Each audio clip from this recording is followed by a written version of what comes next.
And we back once again. It's your boys, No Jobbers Allowed. And after a lengthy vacation from the both of us, where we was in New Orleans hanging out for our homie's bachelor party, we are back with Mo Wrestling Entertainment. And like always, just in case you forgot, I'm Big Ish, and with me, like always, is. Man, it is your guy, Irwin, man. I'm excited, man. I'm excited to be back, man. It this didn't feel normal not recording this past week, Um, and a lot of good stuff happened, man. This was some really good episodes of Raw and SmackDown and sports entertainment and lots of feel good moments and all that kind of stuff. So, dude, Roman Well, Reigns is back, man. yeah, Roman Reigns dog, is that back. was that was pretty big. Like, and listeners know I've never been a huge fan of Roman per se, but I understand what it meant for him to come back from leukemia. So like I have nothing negative to say about that man. He in his battles and coming back because the WWE universe wanted this. They couldn't wait for Roman Reigns to come back because he really does connect with the people. People love him because of who he is, and I just respect that man for it. So getting him to come back to that huge pop when he came Ridiculous. back and Ridiculous.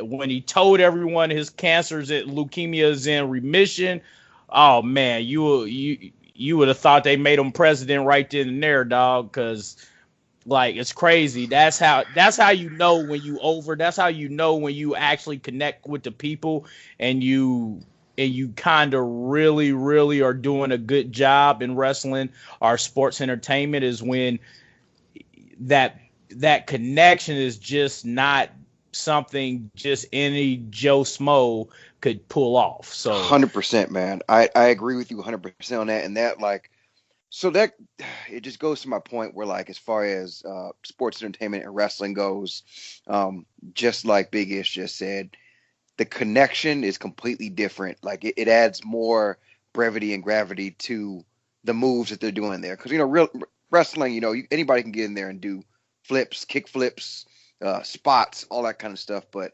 not very often do you have superstars that connect in that way. And, Roman Reigns has been very, hot and cold. Like, some people love him, some people hate him, some people love to boo him. All the little kids love him. He's been pushed to the ceiling. Um, but this just goes to show that, like, man, you got to respect this dude coming back, man. So I'm excited that he's back, and it kind of looks like they're gonna do a reuniting of the Shield, maybe. I think especially with what happened later on with in that episode Hmm. with Dean Ambrose getting jumped and Seth Rollins and Roman Reigns came down there to help out Dean. Walked away after they got the people up off of him and didn't wait for him to get up or do anything. So they're really waiting later to do that reunification again of the Shield. Hmm. So I mean, I I think don't that know what to that say. It's gonna be dope when that they Dean Ambrose introduce it. character really needs it, man. Like, he's been kind of middling. Like, they don't know what to do with him. Like, is he still leaving? Is he staying? Like, do we actually know? Has that been confirmed yet? But that's why I think it was a work though that drop Uh, it all. He's leaving in April after WrestleMania. Dean Ambrose is released from who announces it that early? no, you don't do that. You don't say, "Hey, I'm quitting in April," unless you're like a top tier tenured employee. That's the only time you could do stuff like that. But, like, that whole time, I'm like, dude, nobody in WWE ever gets that kind of announcement ahead of time, whether behind it. Somebody in their prime like that, especially with all the competition, air quotes, that's popping up around here. Yeah, I think that's a work also Because too. because if he was leaving, who does this benefit? It doesn't benefit him or WWE to announce it. Yeah, So that's nobody. why that's why I didn't get it because it doesn't benefit either one if this is not a work. Yeah, man. That character really needs some direction. I don't like. Hopefully, the Shield gives him something to do that actually makes sense because he's been, wrestling EC3 and then wrestling random people. Like, we need some good Dean, Yeah, man. We need some good Dean back in our lives. but it's all good. what else you want to talk about this week? Because like we've been going for a minute, and I know you done had some things on your chest that you wanted to get off and about this wrestling shit. So what's going on, bro? No, man. I mean, well, not anything necessarily I want to get off my chest. I mean, I do. I got some stuff, but one of the things that's kind of that I really don't understand is the calling up of Aleister Black, Ricochet, and DIY. Man, what are they doing I with these guys? I just read some articles like towards the end of last week, which said this was very impromptu and Triple H was not happy because Vince McMahon kind of circumvented what Tripp wanted to do. Because Vince came on and pretty much the day before the day they appeared on Raw, Vince came in that day and said, "Hey, Raw stagnant and stale. We need an infusion of some fresh blood." He said, "Hey, who's in NXT that's really good that we can bring up?" And everyone just said, someone told him, "Hey, you got these four gentlemen, Alistair, Ciampa, Gargano, and Ricochet. Ricochet." And he was like, "All right, get them." You know that Vince. "All right, let's do it. Get them. Get 'em. Bring them up now. Bring them up." And they had to rewrite the show, I heard. According to, I want to say, Wrestling Observer had this, and they said they had to rewrite the show to suit Vince, what Vince wanted to do. And then, but no one told Triple H until it was damn near time for the show. So what ended up happening was there had to be even more rewrites because one of the things was it was originally going to be Ricochet versus Finn Balor, according to this article. And Triple H said, "Hell no. First off, why would Ricochet need to lose on his first showing on the main roster against Finn Balor? Why would you do babyface versus babyface in the first place anyway?" That's so one of those dream matches too. Like that's a dream match. You build that one up properly for a proper payoff. You don't give that away on Raw. And as a first hit for Ricochet to even be on the main roster, that's how it ended up with Bobby Lashley and Leo Rush versus Finn and Ricochet, which killed the storyline of Bobby Lashley and Leo Rush. Because why would they already be back on team or teaming up again immediately after Bobby just turned on Leo? Yeah, that doesn't make any sense. So that's why it didn't make sense, was because Vince said, "Hey, let's do it." And then Tripp had to come in and make a couple other rewrites or have the team make some rewrites just to make this work. Dude, and the way that they report, like I felt really, really bad because they're not even the same characters anymore. Like Ciampa and Gargano. Oh, yeah, they screwed DIY. Yeah, they like Ciampa's a bad guy. Ciampa's a bastard. Ciampa's an asshole. Like, and they made him like a good guy babyface. Like, it just didn't make any sense to me. And also, like, Ricochet and Aleister Black in tag team matches versus the Revival and on SmackDown, it just did not make any sense for the characters that they had already established.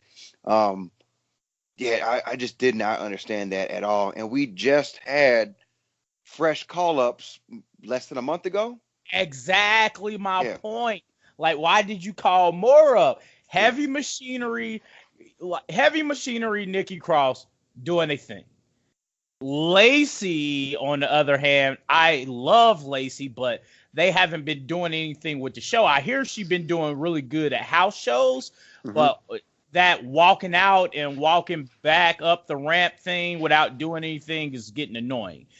And then EC3, I mean, he's kind of fizzling out. He hasn't even had a chance to do anything. He had one match against Dean Ambrose. He's fizzling out quick because I don't think, like, what are they doing with him? That's the problem. Like, it's weird. Like I said, Heavy Machinery is like figured out a way to kind of use their personality to really make a little bit of room for themselves where you can see them being a piece to be used for entertainment and to break up segments and things like that.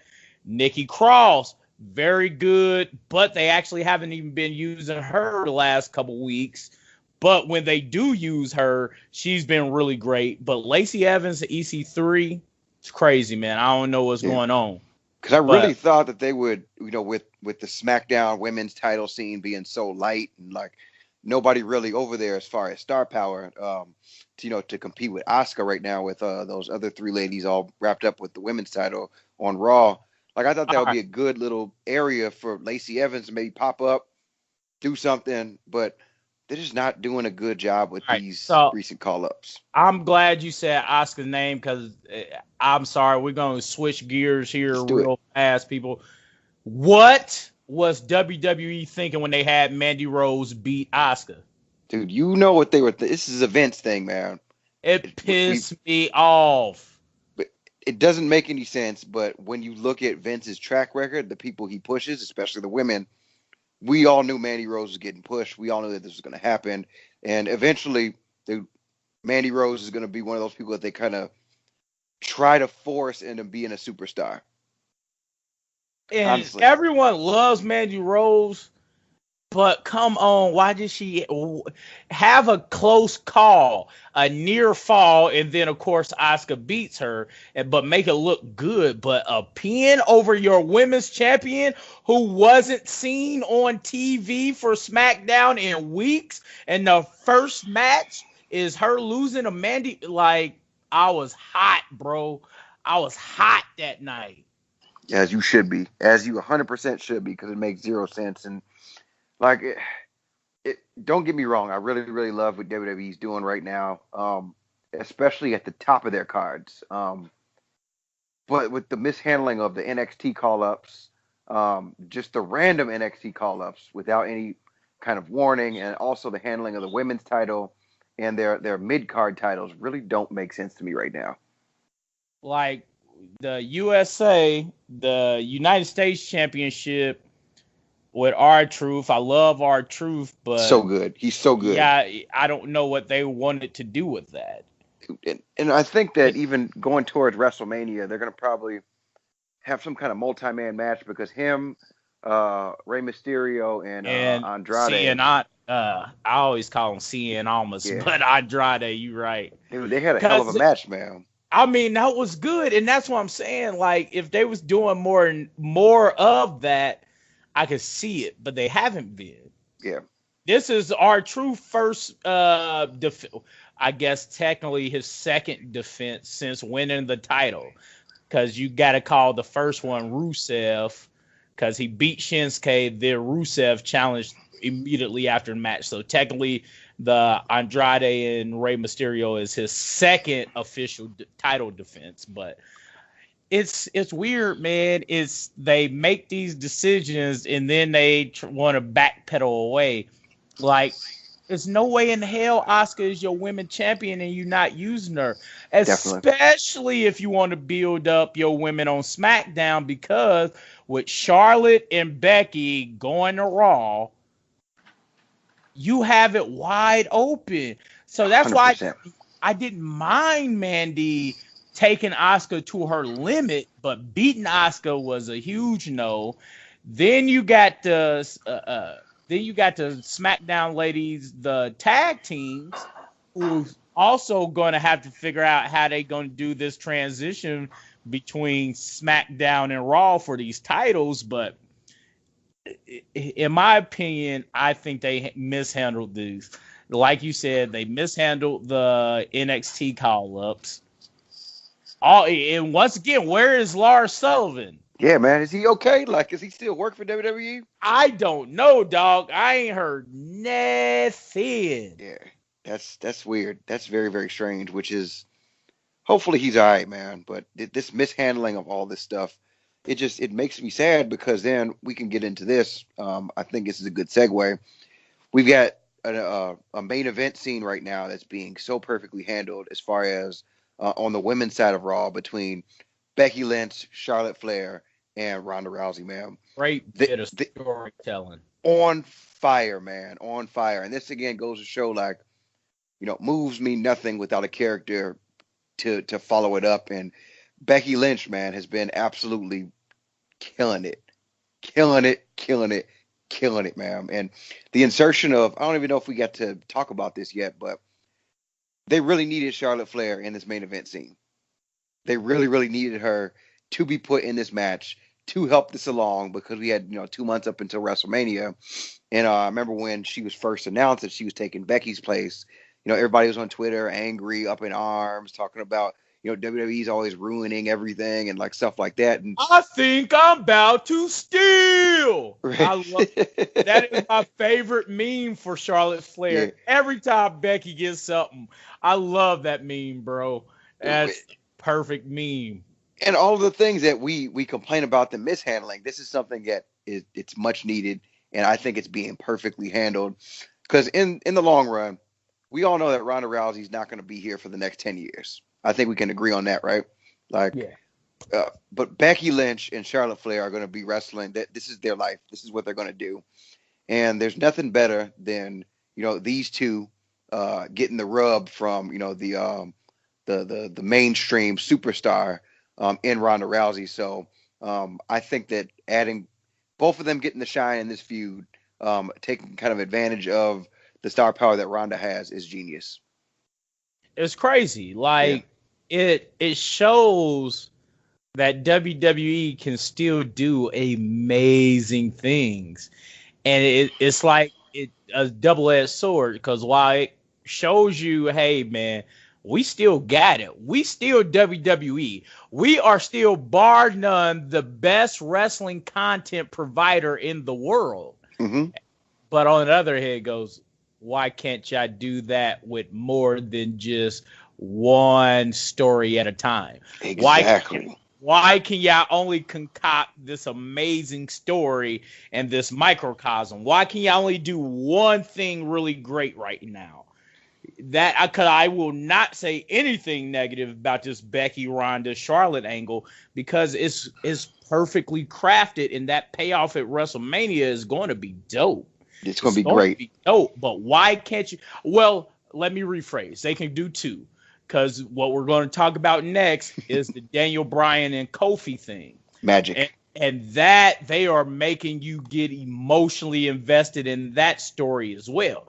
So they can do two things for the main event.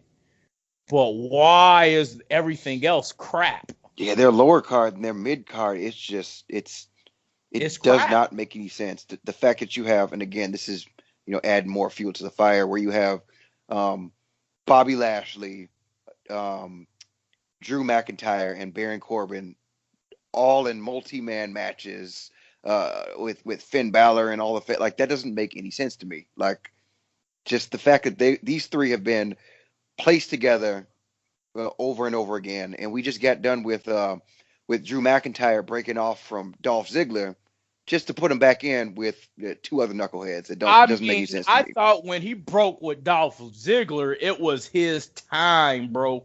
That's how it should have been, man. And he should have some kind of feud again, whether it be over the IC title, whether it be, your upper mid card feud. Like, he needs one of those, and it's just like, he needs a strap. He really does. He done worked too hard since he got back in WWE. He needs a strap. But the only problem is, so did Finn. Finn needed one too. And so, I'm happy with that. Like, I think that's going decent, but they just need the one-on-one match. They don't need these three against Braun Strowman and Finn Balor and Kurt Angle every other week, if that makes sense to me. I mean, for me, it's just, this was one of the things that was happening during the worst ratings of Raw ever. Why would y'all go back to it when y'all said this is the shakeup? Yeah, I agree. We're agreeing a lot today, man. Yeah, agreeing a lot tonight. It's crazy. This is one of the reoccurring segments you had when everyone knew you were putting out the worst Raw shows ever. this is one of the segments. Why would you go back to one of these segments? That's it, man. Yeah, and it's just, and again, with all the stuff with Kofi and Daniel Bryan, All right, it's let's absolutely get in amazing. that. So Absolutely amazing. That storytelling right now is prolific. It's pure. It's entertainment. I am emotionally invested in a Kofi Kingston who's been doing his thing for 11 years and just now really, really getting his title opportunity to be the ace number one, Duke A number one in the wrestling entertainment in WWE. And then when he finally gets his chance to shine at Fastlane, and this is why it makes it better, Vince comes out and pulls him from the match and inserts a returning Kevin Owens. And oh my God, if I didn't understand that meant we were getting Kofi versus DB at WrestleMania, I would be livid. And then that's another thing too. Just as wrestling fans, man, we all got to calm down as far as our, Twitter and Facebook and all these things are giving us this avenue again to react, which is really, really good. Yeah. But people are taking this shit overboard, man. Like the fact that everybody was so literally outraged, they don't understand that this is a part of the storyline and we're going to get our eventual payoff. It's like complaining in the middle of a movie, about a plot twist. Well, here we go. This is where we will disagree at. That's the point, bro. That's what WWE is looking for. They looking for that because that means there's still marks out there. That means they are still telling the story right. That the whole point of pulling Kofi was to elicit that emotion and that overreaction. How dare WWE? How dare? That was the point of that. And then you wanted that reaction, though. Truth. But like, we can go on Twitter right now and look it up, and people are like, "I'm not watching WWE again. They've ruined it. Well, They've done this. I'm turning it off. I'm turning off." And I understand that, rather than being like, "Oh my!" Like, I think I'm phrasing this the wrong way. It's kind of like, because we're both saying the same thing, and I get it. I think it's an overreaction to the product that's being put out, as opposed to. If I'm just gonna try to explain it the way I think you try to say it. Okay, yeah, help me out here, because I think what you were trying, at least from my understanding of what you were saying, is it's the people that don't get the fact that it's storytelling. There you go. Like the supermarks, the one who still don't understand how the business in work and only talk about the product that they see. Exactly. There you go. So that's I do understand that, like, oh, how dare WWE, they're stupid, blah blah blah. That I get. Like, I get sick of it though. Like, that's one thing for me, is where it's like when we get something real, because pretty much all people do is complain about WWE. A lot of people, about how they're mishandling things. And yes, I'm one of them. I'm like, dude, they're mishandling NXT. They're mishandling this only because I don't see the long-term payoff for this. I don't see the long-term payoff for these NXT call-ups. This right here with the Kofi Kingston thing, we are going to get what we want to see. Like, it's going to happen at WrestleMania. And after watching wrestling for all these years, like, this is not a mishandlement. Like, this is perfectly handled right now, and I'm enjoying what I see. Be honest, I was kind of mad that the Fastlane match was announced. I was hot. Yeah, which is good, which is how it should be. You should be hot, but you understand, though. Yeah, like, I was like, okay. But that's what I'm saying, man. Like, on one hand, I get what you're saying, but on the other is that's what they want. They want the marks to overreact, because that means we still care about it, and and they can still get you emotionally invested in their product. Yeah, this is true. This is true, and the whole storytelling of it. This is really what I'm into, as far as, like, I love the storytelling. I love to watch all this stuff pan out. One knock I do have is Kevin Owens. Why does he deserve a title shot straight off of being back? Yeah, and he was agree. on Raw before he left, and now he just without any provocation is just now on SmackDown You in hear? match. Yeah, you getting it. So here's Jumped another over thing. everybody from the Everybody, elimination chamber. everybody. Every worker that was in the elimination chamber, he hopped over them and straight to the title match. Over That's AJ Styles, over Randy Orton, over Samoa Joe, over like a Jeff very Hardy. stacked. Yeah, that to me does not make That much was sense. just me about the storytelling. But at the same time, so here's the thing. I think I said this in our little group thread. This is what those indie fans want to see. I shouldn't say those indie fans like that. That's very negative. But if you put this match though in an indie scene, like this is everybody, oh my God, this is the two greatest workers we've ever seen, the two awesomest guys. We love Kevin. Honestly, I hate Kevin Owens. I'm not a huge fan. I am not a Kevin Owens fan, and it's just I liked it when he was with Chris Jericho, because I'm a Chris Jericho mark, but I don't like his character. I don't think his character has any direction.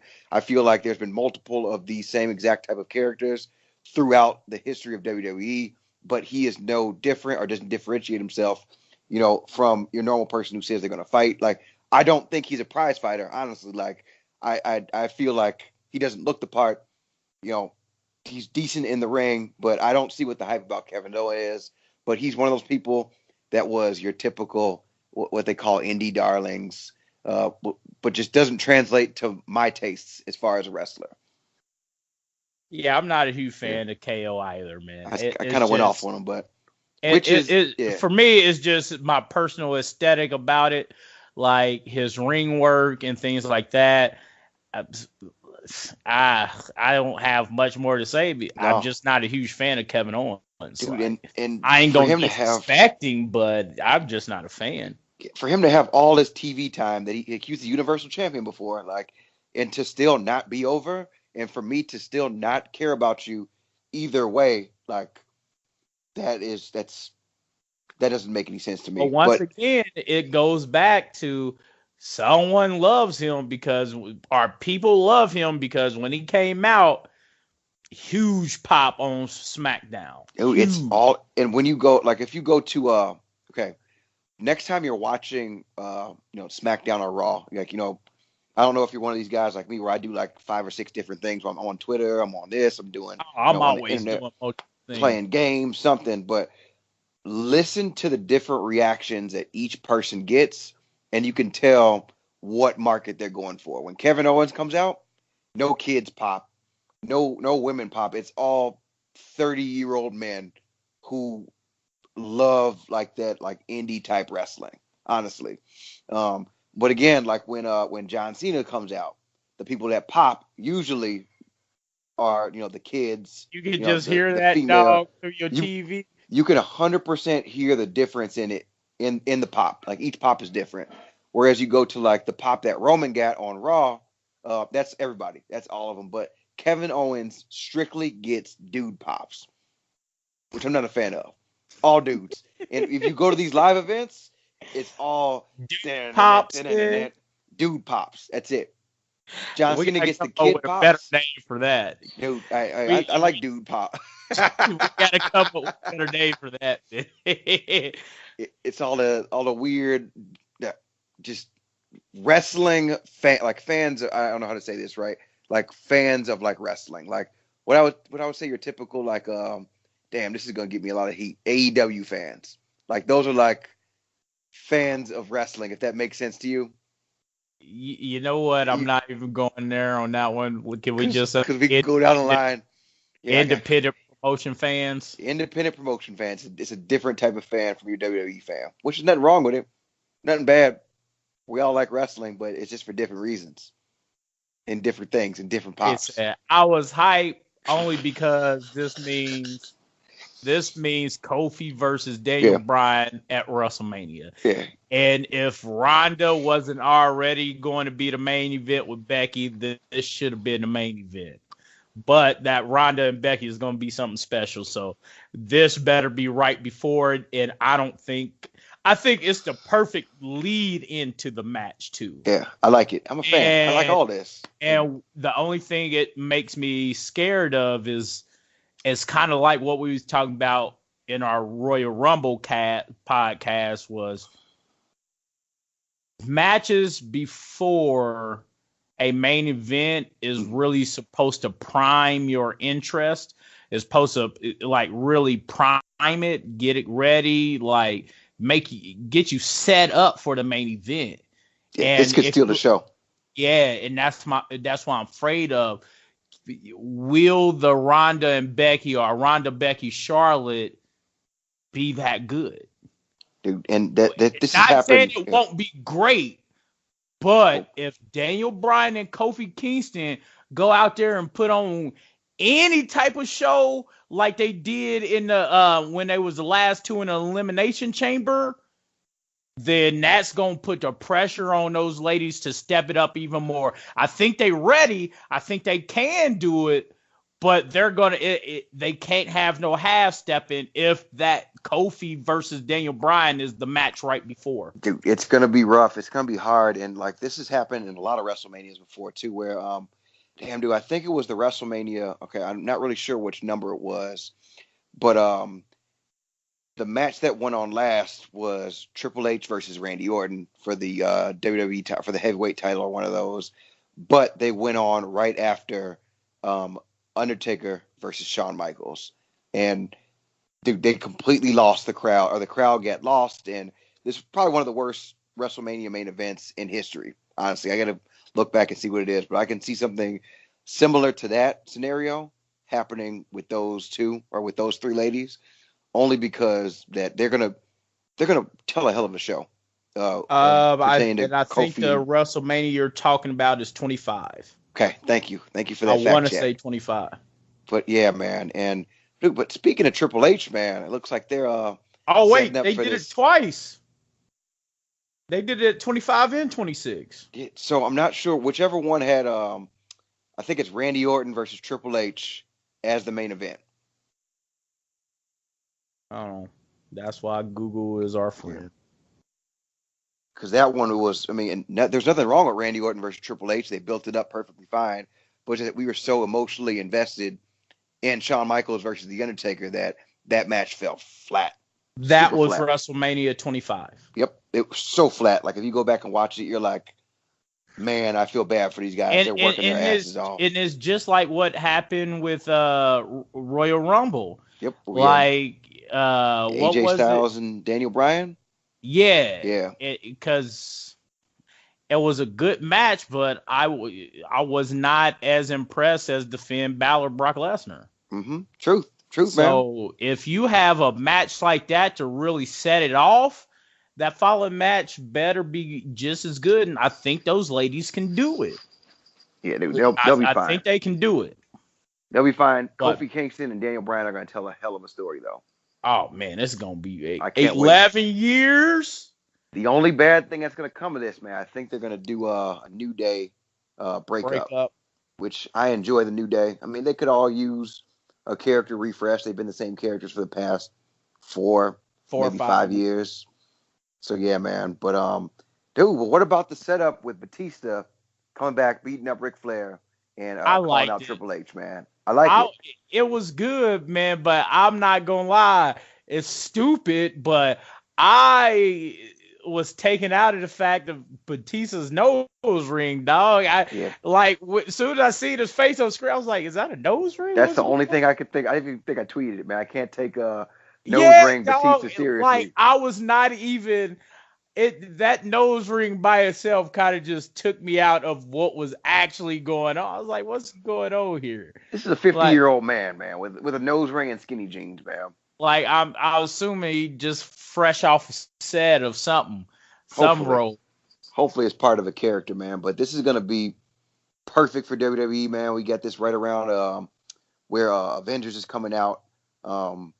So it's great timing. Oh, yeah, I almost forgot about that. Well, not forgot, but I wasn't even putting two together. Oh, man, that cross promotion is going to be insane. So it's going to be good. We'll get to see Batista in that. We'll get to see Batista in this. And so this is, I think they're doing this again where it's like this is the storytelling aspect that I really, really love. Like, I like the fact that they're bringing this over, that Batista has been wanting this match for years, from what I've been reading on Twitter and Google and all this stuff. It's like he's been asking for, one final run, and he wants to go against Triple H.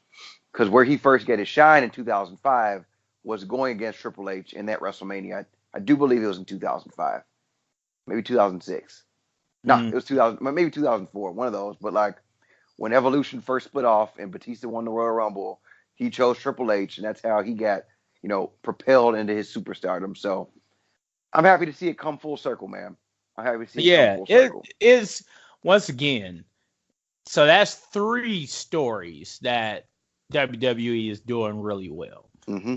So they can juggle. Is just maybe it's because I'm playing a little bit of revisionist history, like, because I'm trying to think back. Has WWE ever juggled more than three really, really good storylines at a time? Dude, I mean, usually in this day, I mean, we look at everything through nostalgic rose-colored glasses. Exactly, and that's exactly what I'm saying. Maybe I'm putting too much on WWE. Maybe I'm misremembering that this has always been their MO. They always only had about 3 to 4 really, really good storylines, and everything else was just kind of crappy entertainment. I think so. I mean, if we're going back to the mid 2000s, before it, like, WWE has obviously expanded so much, and there's so much talent where it's like, before it was, your main title feud. So I think we can break it down this way: main title feud. Then there was your upper mid card feud. Like that could have been 2 guys with the title, but they're just fighting over something, whether we bragging rights, who's the best, like your Undertaker and Shawn Michaels, kind of like your legendary, like, upper mid card feud. Then you had your mid card title feud, which would be, Intercontinental title at the time. Then you had your tag team feud, which would always be like, Hardy Boys, Dudley Boy, like that kind of stuff. So maybe there was 3 or 4, and now they're juggling, 2 main card titles, 2 women's titles, 2 tag team so everything is just multiplied. So I think it's always been about like 3 storylines, which they do really, really well, and everything else is kind of thrown in there. See, that's what I'm saying. I as I'm hearing myself, I got to start cutting WWE some slack. They was always only good at really like 3 to 4 really, really good storylines. And I got to quit being so nostalgic and like quit acting like, oh, they was a lot better back then. No, they just had less shit to worry about back then. Truth, man. And when you think about it, like, this is why things like, the Money in the Bank briefcase was created, to get more guys on the show. Like, they just don't have Money in the Bank just because it's such a great match. They needed, all their mid-card guys at WrestleMania. They needed, like, your Randy Ortons, your Kofi Kingstons, all those people to have something to do. And what better than having a meaningful multi-man match? Like, they didn't build that storyline up very, very well. It's just they threw it on WrestleMania every single year. So I think we're looking at things through nostalgic glasses, which is not too bad, man. It's not a bad thing. It's just we gotta keep it fair to this new era of WWE, because, like I said, at first I'm upset with them, like, you're wasting a lot of these people, and I was like, well, they got more than what they used to have. Yeah, this is true. This is true, man. And then also, one of the things that I'm kind of sad about this. Well, this is actually so good because we have all these things going on, but we've forgotten about Brock Lesnar versus Seth Rollins, man. Didn't actually forget about it. Just don't care as much anymore. See, that's the thing, man. That's the sad part. Like, this dude, we wasted a Royal Rumble win on this guy, in Seth Rollins, Well, it's not Seth's fault. He got hurt. True. He got hurt at one of the shows, so he ain't even been able to do any work. But even if he wasn't injured, what was he going to do with Brock anyway, besides promos? Truth. So, I mean, you would typically see more of skirmishes and, dust ups, but Brock's barely there. He did the one when Seth was going to announcing who he wanted, and that was it. He got But fired the fuck out of him, man. and Oof. so my thing is, what were they going to do anyway with Brock? And ain't like any other title defense Brock had. He did a good job of really telling the story beforehand. Truth. Granted, with what was it, Survivor Series in the Finn Balor matches, he did a good job of telling the story in the ring with Finn Balor and Daniel Bryan. Bryan, yeah. Leading up to those matches, he didn't really do much. He has Paul crap. Heyman as his heater, and this is another example. We just need to get that title off this man. Or like, I don't care about the Universal title. I never really have because Brock has had it so much. But again, like he's the draw though. Like he's the guy that they always go back to as far as their tried and true title holder. But man, dude, hopefully Seth Rollins can. But then that makes me think.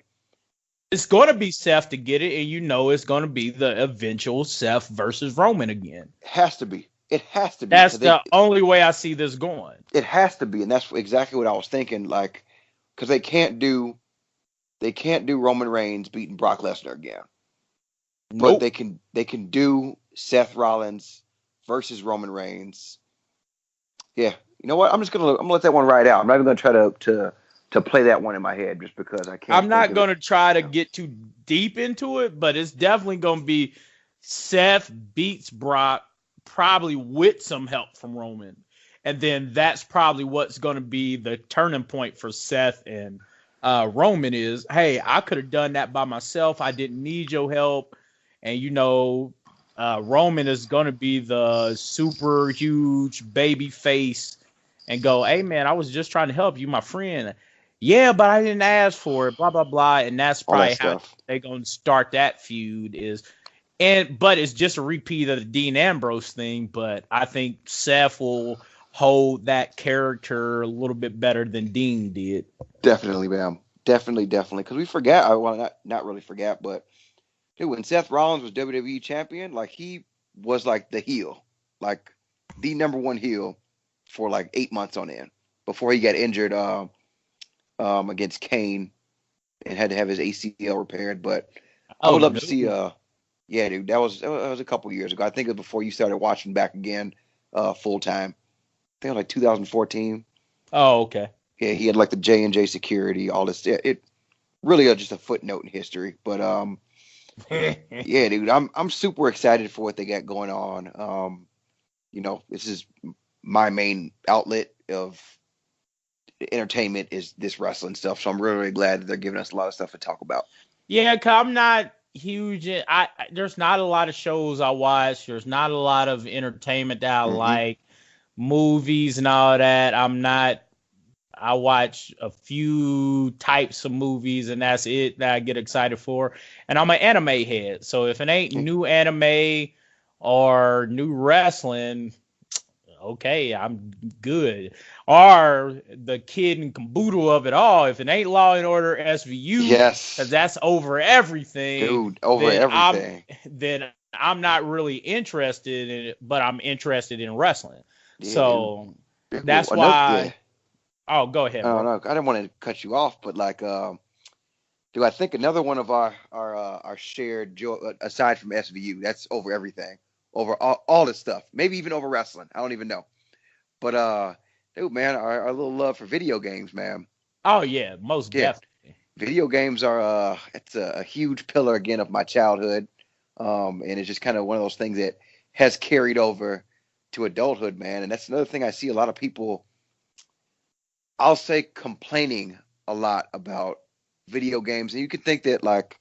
I think everything has kind of changed. All right, I know where you're going with this, bro. So let's just. I'm gonna meet you. I'm gonna meet you there. Meet me at the peak. Meet me at the peak, man. My thing about video games now is how they sucker us out of our money with only giving us a partial game. I agree 100%. It's like they ship out things that aren't done.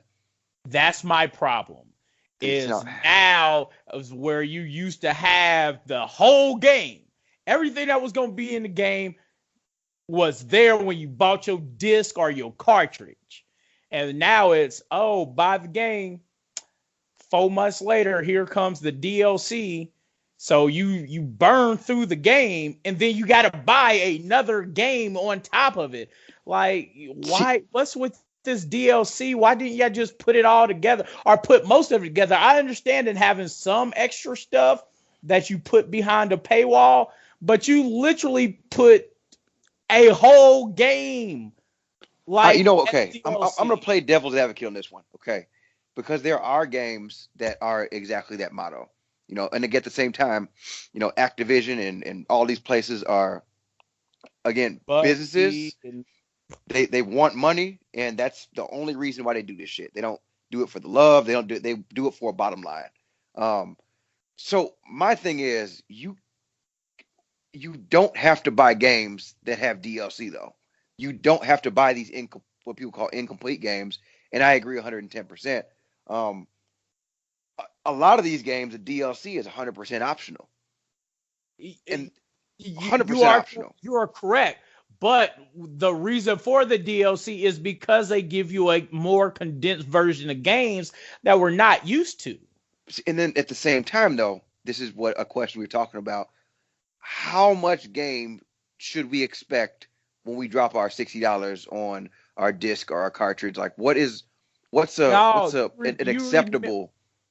you remember when you used to buy a game Yeah, and you used to play, I mean, just the actual game, the main story. Damn near, it used to be damn near 30 hours of playtime dude. And just on the main story. we need some Now, examples, though. We need some examples so okay, I can so we can be in there. Resident Evil. Yeah, Resident Evil, if you go through and do everything, and I'm not talking about side missions because it's Resident Evil. So you just got the main story and you progressing, but it took you forever to progress because they gave you a lot of story and a lot of things to do within that story. dude, we could flip Resident Evil 1, 2, and 3 within 10 hours. Yeah, Honestly, now no, even when we were kids, we could flip Resident Evil 1, 2, and 3 in 10 hours. back then, not me, man. I used to Okay, enjoy okay. playing and I didn't always have all the time, but when I would sit down, like give me 6 hours on a Saturday Yep. where I did all my work, came back from Pee Wee football and whatnot, give me 6 hours, just leave me alone. I'm on the game with occasional interruption, but yeah, 10 hours possibly now. But it just feels like the main story is shorter. You get more playtime out of the overall game because now you got a crap ton of side quests and all True. that, but it just feels like maybe I'm overreacting to it, but it just feels like they shorten games, the main stories. Because even, I mean, if we're gonna go back a little further, like, so here's my stance on it though. I'm perfectly happy with the game, and if it takes me, 20 hours and has a good story, and I enjoy it and I like it. I'm a what they call a campaign guy. Like, I like the campaigns. I like campaigns. That's my biggest thing. I love single player campaign Love games. them, love them. As far as multiplayer and all that kind of stuff, I'm not good. Like, I'm not very very good at it. Like, I'm not good at Call of Duty multiplayer, but I really love the campaigns. But I'm not going to buy it just for the campaign because the campaign is the shortest part. But a Call of Exactly. Duty game that'll take me at least 10 hours to complete a Call of Duty campaign. I think. Mm-hmm. I can't think of the last one I did, but at the same time, I think that like 10 hours of gaming is what we've always gotten. Once Like, again, that's as where far I'm trying to agree with you at, and that's where I'm conceding my point is once again, just like we was talking about with the WWE, true. maybe I'm misremembering and looking through it with rose-colored glasses and just being an old person shaking my head back in my day, but it just feels like we're getting cheated or True. shortchanged on the actual campaigns. True. Like most games aren't being built with the storyline, the main story, the single player, the campaign being the crux of the game. True. Mostly it's now is, hey, we'll give you this shitty ass campaign, but you're going to play the multiplayer more than anyone. I can't remember the last time I played the campaign on Call of Duty. Okay. Okay. That I makes get sense. it, and I just play the multiplayer Okay. immediately. That's all you do? Okay. Since I think it's Also, but you like single player stories too, though, I depending love upon the that. game. That is my main. Yeah. I only buy Call of Duty to play the multiplayer, but Okay. other games I play because I want to play something by myself. I Okay. don't want to have to get online and play against everyone else all the time. I want a campaign, and I don't think like okay. So, the last game I just bought. Hmm. Uh, well, not the last one I just bought, but the last single player storyline that I was playing through was Darksiders 3. Okay. And I love the Darksiders franchise. I played 1 and I played 2. And this was years ago, and I was super excited for 3.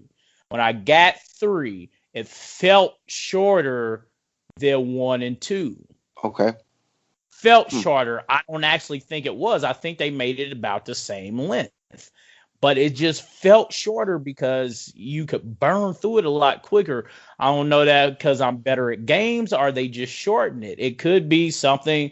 It's just I love campaigns. I want them to bring the focus back to campaigns I because agree. multiplayer is going to be good, but I want them to bring the focus back to a good, just long ass game where I ain't got to buy another fucking $100 worth of DLC, like when the Division comes out, the The, Division 2. I don't want to have to yeah. buy a whole bunch of DLC.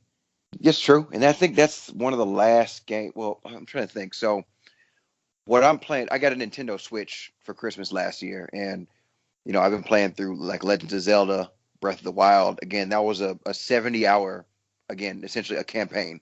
Um, got Mario Odyssey, which again, so this is what actually spurred this question. I'm like, what's an acceptable length for a game? I think that we as a community or as people, we should be able to, you know, quantify, $60, we should be able to get this much enjoyment out of something. And I don't know if I'm shortchanging myself where I'm like, if I get a 20-hour game, I'm content. I'm good. I'm happy. If I get $60 and I get 20 hours of enjoyment out of something, I consider that a great purchase. Um, but then the other day, I read box. I'm not really sure if you heard of it. It's a game called Anthem.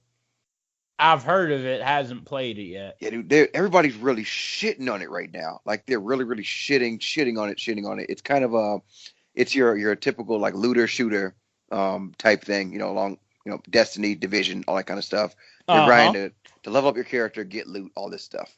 Um, so I rented this because everybody was saying how terrible it is, and I'm like, it looks like something I would like. It's third person shooter. You flying around in a javelin like Iron Man, and I found myself personally enjoying it a lot. And I read something where somebody was like, "Oh man, you only get 20 hours of a main story, and the end game is just terrible." And then at that point, I'm like, "Wait a minute, when do we get to this point where we're not satisfied as much with the campaigns anymore? And when is this whole thing as far as it like an end game? Like back in the day, you had Streets of When the Rage. prices went up. You beat Streets of Rage again. Streets of Rage was again $50 on Genesis, $50 on everything. Like you beat that game and you just beat it over and over and over again. We didn't say, "Oh my God, there's not enough content left." Like we were just very content with beating Turtles in Time 100 times with our friends and family. Same thing with GoldenEye.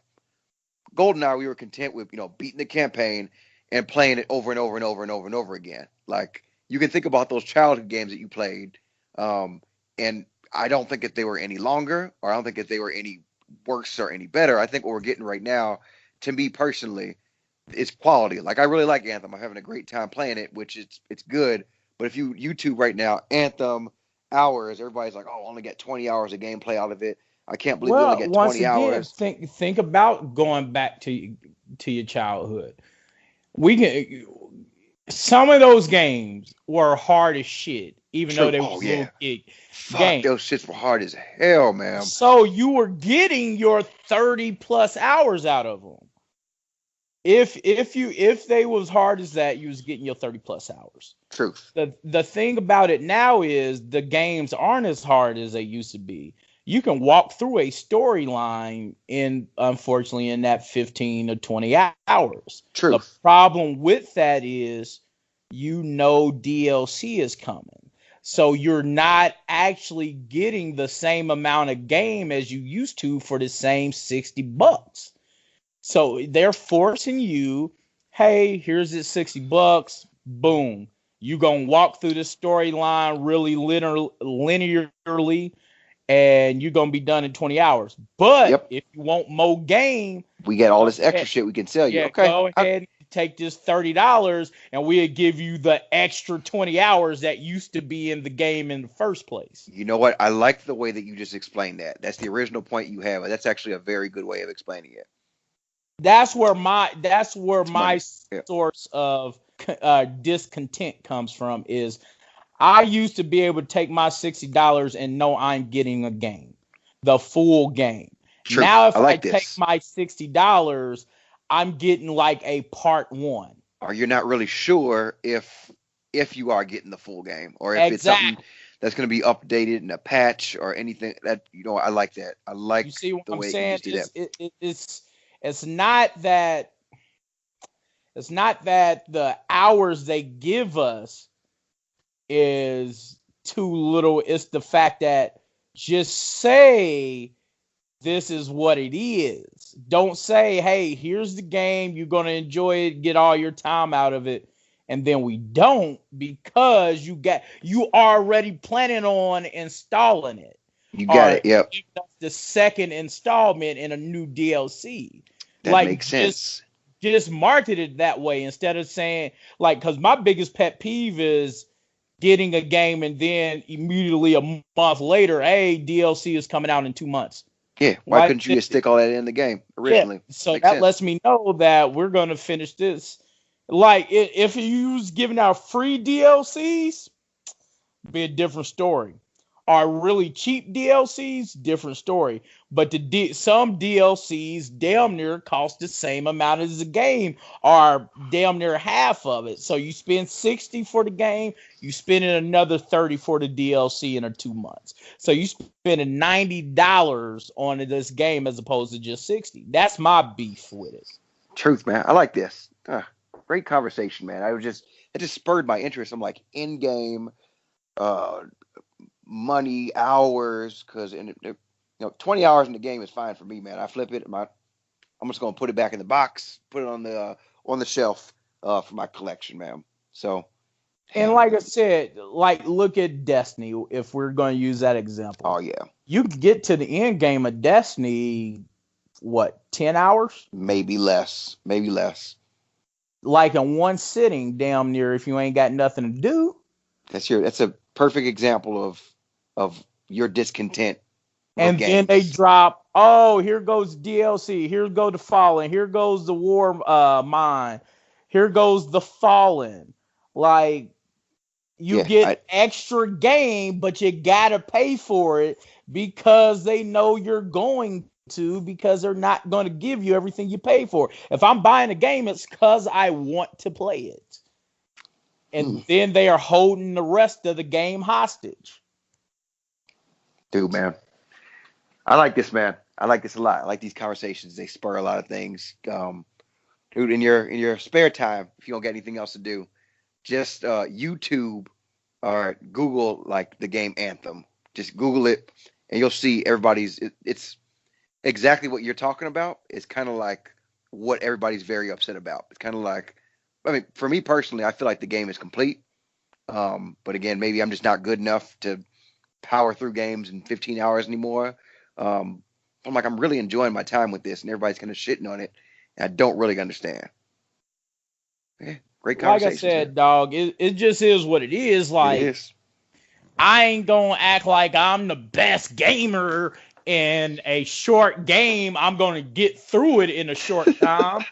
But, like, it just is what it is. Sometimes I'll be bored on a weekend. I ain't doing nothing. Let me click on the game, and I want to be able to play that game all day.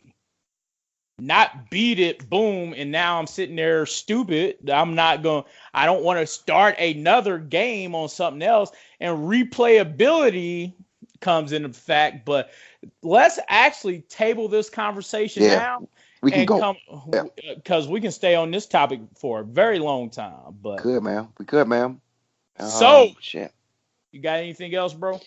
Bro, man, I don't got anything else for him. What you got for me, Ish? I ain't got nothing. So, ladies and gentlemen, we back from New Orleans. We had a good time out there in Louisiana, baby. And we back, and we're going to try to keep putting out the content again on a regularly scheduled basis. But this been your boys, No Jobbers Allowed. And once again on the mic, it's been your boy Big Ish, and with me all the time was. Man, it is your guy, Erwin, and we out. We out. Listen to this music.